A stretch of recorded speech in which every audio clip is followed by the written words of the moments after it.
Hi everyone and welcome to my channel, or welcome back if you've been here before. In case this is your first time watching one of my videos, hi, I'm Lesley. I'm so glad to have you here. On my channel I talk about all things luxury, in particular handbags, but I cover a wide range of topics on here. I film unboxings, hauls, review videos. I adore filming shopping vlogs, travel vlogs from time to time, and the occasional high street fashion content thrown into the mix. So if that sounds like a thing, I would love for you to consider subscribing and also ring that little bell so you don't miss out on any of my future uploads. So today's video is going to hopefully be a short one, and that is the 6 bags that I'm currently obsessing over that I probably won't purchase and why. I think this type of video used to be a tag, not too sure about that, no one tagged me, I just figured I really love talking about handbags, so this video idea is right up my alley. So before I ramble on any further, let's get into the first handbag, and that is by Chanel, and it's the Business Affinity bag.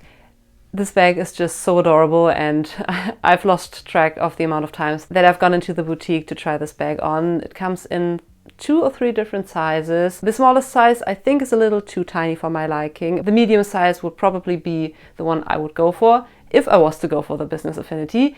Reason number 1, which is applicable to basically everything from Chanel at this point, price tag. I'm at a point in my life where I don't know if I can stomach the crazy prices of Chanel. In particular, when you compare it to other brands like Fendi, for instance, they have beautiful leathers as well.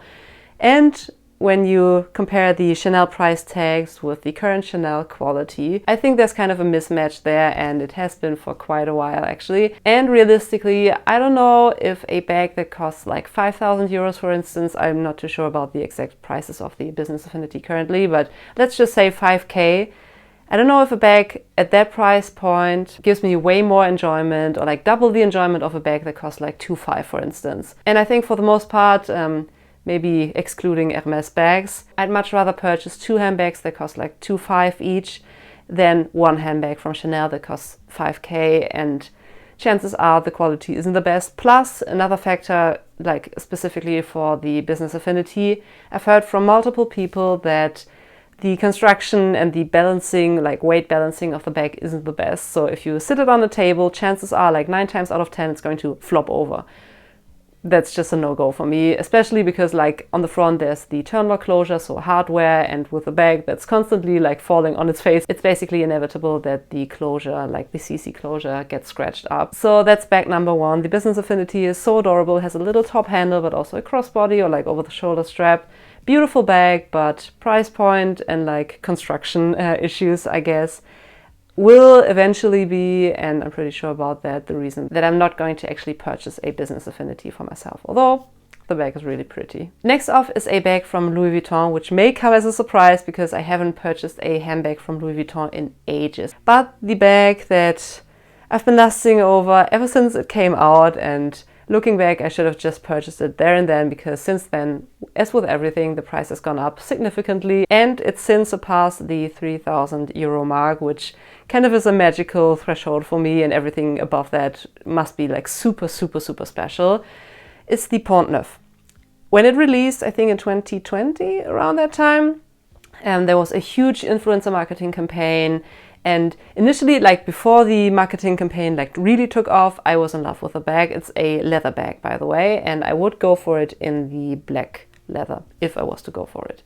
Anyway, before the influencer thing hit the fan, I loved that bag. Then everyone and their mother on Instagram and yeah, TikTok, YouTube and stuff got gifted a Pont Neuf, which kind of put me off of the bag for a while. I mean, I don't have anything against gifting, and I mean, if you have like 500k followers on Instagram, good for you that you get a Pont Neuf, because the amount of traction and like interaction and yeah, purchases that Louis Vuitton gets from you showing your new favorite handbag in one of your stories definitely outweighs yeah, the cost of the bag that Louis Vuitton gifted to you. Anyway, but still, the bag being like highly coveted, not in an organic way, but more like forced on everyone, kind of put me off of the bag. Some time passed, of course, no influencers talking about the bag anymore. I was able to reappreciate the bag for what it is, and I love the silhouette and the attention to detail. The interior has a different color leather than the outside. The leather's beautiful, although probably a little delicate. Yeah, anyway, back then, I think when it was released, it retailed at about 2.8-ish roundabout, maybe even less expensive. And since then, yeah, it's gone up several times. And it's now, don't quote me though, sitting at 3.2k. And as I mentioned, the 3,000 euro mark is kind of... a bag has to be really special for me to purchase it. And Louis Vuitton isn't really known for leather. The resale value isn't that great, and I usually don't go by resale value in terms of if I want to purchase a bag or not, because when I purchase a bag, if I already think about resale value, chances are I shouldn't be purchasing the bag in the first place. I don't know. Long story short, I think it's just too expensive for what it is, but it's a really pretty bag. Next off, while we're on the topic of price point, back to Chanel actually, and I would love to own a classic flap, either in jumbo, but most likely, because I already own a jumbo right here, beauty. Most likely in a smaller size, so the medium for instance. I would love to own a classic flap in grey. I've been on the hunt basically for a perfect grey bag for ages. Now that I do own my Saint Laurent Sac de Jour, the grey itch has kind of been scratched, but not completely.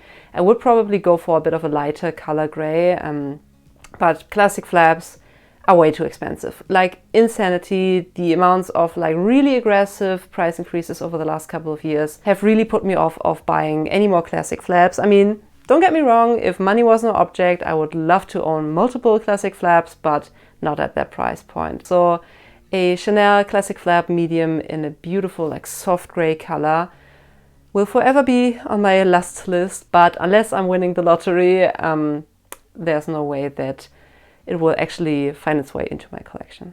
Two more bags, first one being the Fendi First. I'm gonna keep it brief on that one because I think I've mentioned like my obsession with the Fendi First in a couple of videos last year actually. Love that bag. I've tried it on in multiple sizes, multiple materials. They even come in like exotics, although chances are I would go for either the smooth leather or maybe the fabric. I think Cassie Thorpe has a beautiful like fabric material Fendi First, stunning.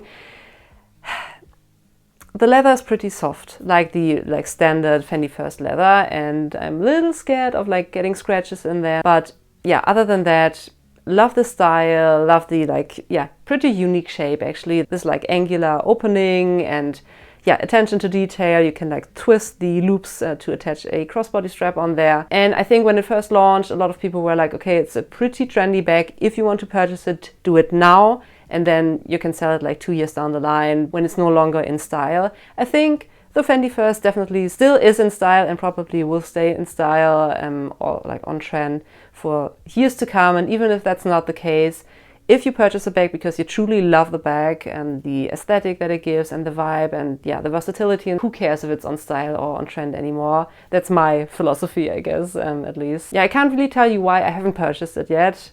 The leather aspect might be one of the reasons, but yeah, actually I should purchase that bag.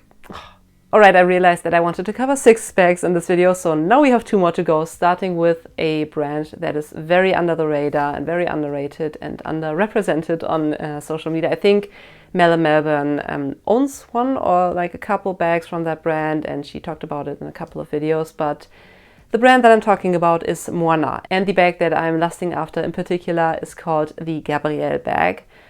Beautiful bag.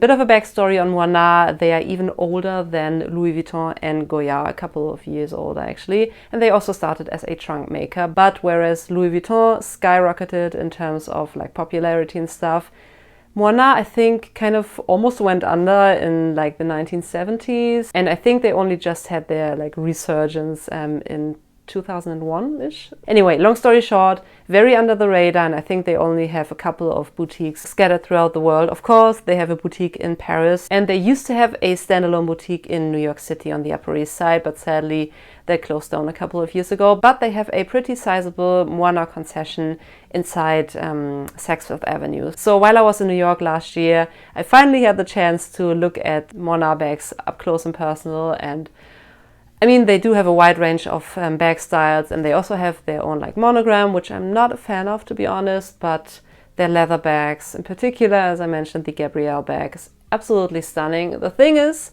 with it being such a heritage brand, they are pretty pricey. I don't know, on the one hand, it's such a unique bag, like the closure, especially on the Gabrielle bag, is so beautiful. Also, I really appreciate the fact that it's a very under the radar brand when you look at it and you don't know your handbags, you would be like, yeah, it's a pretty well-made, beautiful leather handbag, but that's it. And it's more of an if you know kind of situation. And if you like come across someone that also knows Moynat, it's an like immediate bond, I would guess, because Moynat is so under the radar. And if you have someone that purchases Moynat, chances are you have a very high appreciation of handbags and craftsmanship and all that. Okay, that's the one side. On the other hand, I don't know if I want to spend that much money on a brand that hardly has any like visible logo. Sounds bad. I don't purchase bags for their logo, but I would be like, okay, either I'm buying like a 3.5, don't quote me on the exact price, Moynat bag, or I'm buying like a, I don't know, I don't want to compare it to, oh God, I'm not going to do like comparison to mid-range designer bags, but hopefully you get where I'm coming from. How much more enjoyment would I get out of a Moynat bag compared to like a 400, 500 euro, also well-made leather bag? You get what I'm saying? Hopefully I'm making sense here.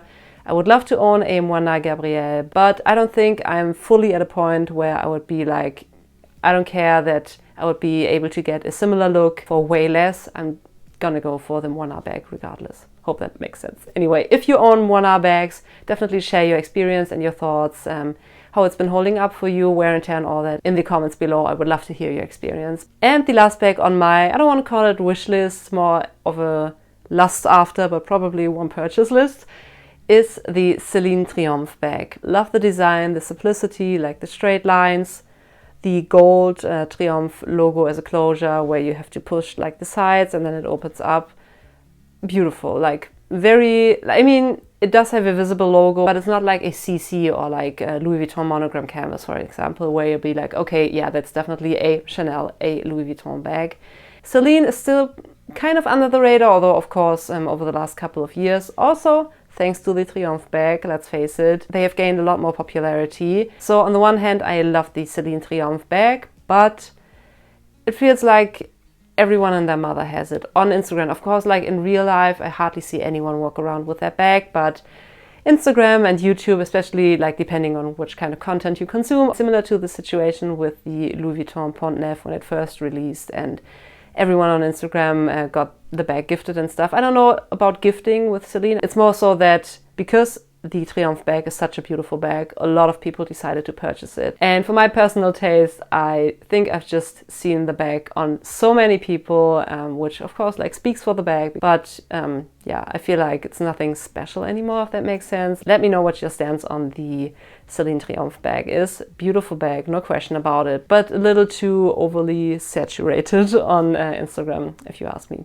Anyway, so that does it for today's video. If you own any of the bags that I talked about, feel free to share your experience when it comes to wear and tear or like practicality and all that in the comment section below. I would love to hear your thoughts about it. And if you share your experience, that may also help someone else that's maybe also kind of in a limbo state in deciding if they should purchase a bag or not. Maybe your experience and yeah, your thought process might help someone else out. Anyway, thanks so much for watching. If you enjoyed today's video, make sure to give it a thumbs up and consider subscribing. I upload every Wednesday, but just in case, ring that bell so you don't miss out on any of my uploads, and I'm gonna see you in my next video. Bye.